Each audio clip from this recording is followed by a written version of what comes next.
Hi there! We're going to continue now explaining how you can connect Kedro with other parts of the ecosystem so that you can deploy your Kedro projects in different places.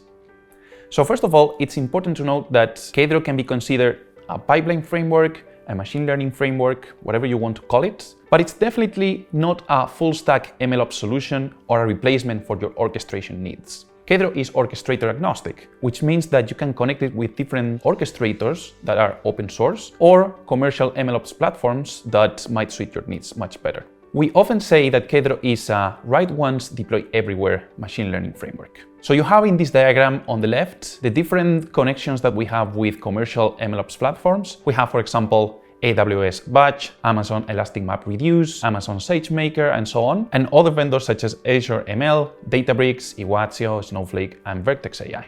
And on the right, you have some of the open source orchestrators that accept Kedro projects as well, such as Airflow, Argo, Dask, Kubeflow, or Prefect.